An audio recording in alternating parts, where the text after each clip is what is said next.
There's no feeling more intense than starting over.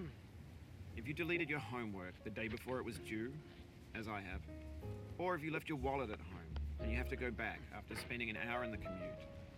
If you won some money at the casino and then put all your winnings on red but it came up black.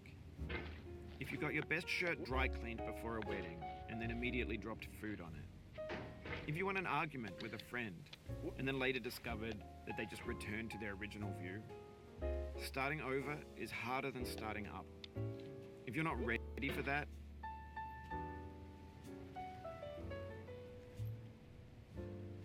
like if you've already had a bad day, then what you're about to go through might be too much. Feel free to go away and come back. I'll be here.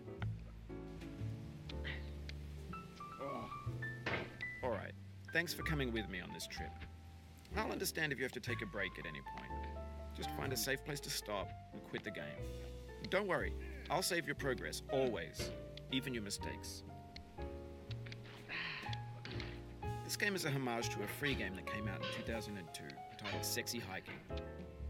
The author of that game was Jogos, a mysterious Czech designer who was known at the time as the father of B games. And B games are rough assemblages of found objects. Designers slap them together very quickly and freely, and they're often too rough and unfriendly to gain much. And that act of climbing, in the digital world or in real life, has certain essential properties that give the game its flavor. No amount of forward progress is guaranteed. Some cliffs are too sheer or too slippery, and the player is constantly, unremittingly in danger of falling and losing everything. Anyway, when you start Sexy Hiking, you're standing next to this dead tree that blocks the way to the entire rest of the game. It might take you an hour to get over that tree, and a lot of people never got past it. You prod and you poke at it, exploring the limits of your reach and your strength, trying to find a way up and over. And there's a sense of truth in that lack of compromise.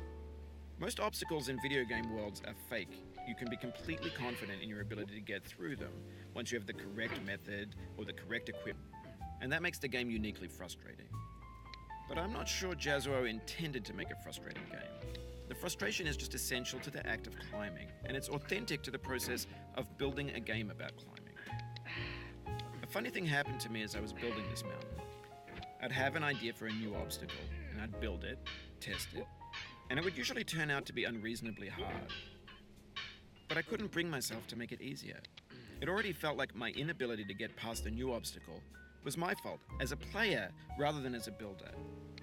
Imaginary mountains build themselves from our efforts to climb them, and it's our repeated attempts to reach the summit that turns those mountains into something real. When you're building a video game world, you're building with ideas, and that can be like working with quickset cement. You mold your ideas into a certain shape that can be played with, and in the process of playing with them, they begin to harden and set until they're immutable, like rock. And at that point, you can't change the world, not without breaking it into pieces and starting fresh with new ideas.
Oh, you just lost a lot of progress. That's a deep frustration, a real punch in the gut. Oof, sorry about that.